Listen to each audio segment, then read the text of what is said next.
আসসালামু আলাইকুম। কেবি ব্লগসের সবাইকে স্বাগতম। আপনারা কেমন আছেন? আশা করি সবাই ভালো আছেন। আমরাও আপনাদের দোয়ায় অনেক অনেক ভালো আছি। আজকে আপনাদের সাথে আমি সিম আলু দিয়ে ঝাটকা ছোট ইলিশ দিয়ে একটি রেসিপি আপনাদের সাথে শেয়ার করব। আপনারা দেখতে থাকুন, আমার সাথে থাকুন। আমি প্রথমে ইলিশ ছোট ঝাটকা ইলিশগুলো কেটে ধুয়ে লবণ হলুদ মেখে আমি ভেজে নিয়েছি। এবার আমি সবজিটা বসানোর জন্য কড়াইতে পেঁয়াজ কাঁচামরিচ তেল দিয়ে একটু ভেজে নিয়েছি। ভেজে নিয়ে একটু পানি দিয়ে দিয়েছি। পানি দিয়ে আমি হলুদের গুঁড়া দিলাম, লবণ দিলাম, দিয়ে একটু নাড়াচাড়া দিয়ে ধনিয়ার গুঁড়া দিয়ে দিলাম। ধনিয়ার গুঁড়া দিয়ে একটু নাড়াচাড়া দিয়ে মরিচের গুঁড়া দিয়ে দিলাম। মরিচের গুঁড়া দিয়ে একটু নাড়াচাড়া দিয়ে আমি ভালোভাবে মশলাটা কষিয়ে নিব।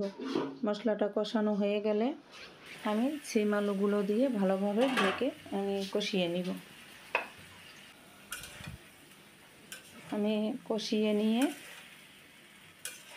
ভালোভাবে কষিয়ে নিয়ে আমি ঝোলের পানিটা দিয়ে দিব।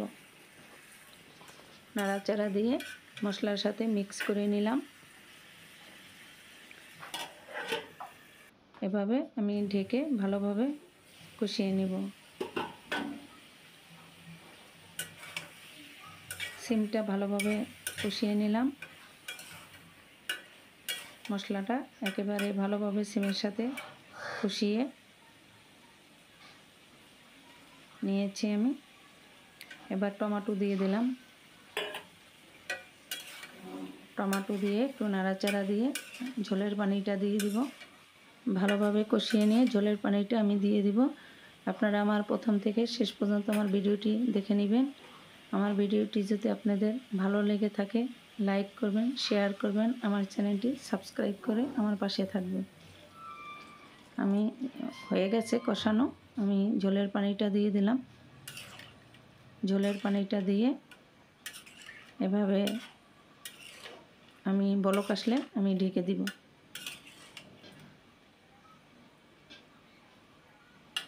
ছোট ঝাটকা ইলিশ দিয়ে সিম আলু দিয়ে রান্না করলে অনেক টেস্টি হয় সবজিটা। এই যে মাছ ভাজাগুলো আমি দিয়ে দিলাম। অনেকগুলো মাছ ভেজে রেখেছিলাম আমি, সবাই ভাজা খাবে এই জন্য ভাজা রাখলাম।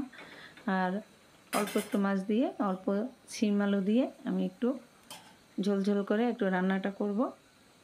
এটা আজকে রাত্রের ডিনারের জন্য আমরা রান্নাটা করে নিলাম। ধনিয়া পাতা দিয়ে দিলাম। সিম আলুটা সিদ্ধ হয়ে গেছে। আমি একটু ধনিয়া পাতা দিয়ে ঢেকে রেখেছি। হয়ে গেছে আজকে আমার সিম আলু দিয়ে টমেটো দিয়ে ঝাটকা ইলিশের তরকারি। আজকে আমার ভিডিওটি যদি আপনাদের কোনো অংশ ভালো লেগে থাকে লাইক কমেন্ট শেয়ার করতে ভুলবেন না। আপনাদের অনেক অনেক ধন্যবাদ। আপনারা সুস্থ থাকেন, ভালো থাকেন। আল্লাহ হাফেজ।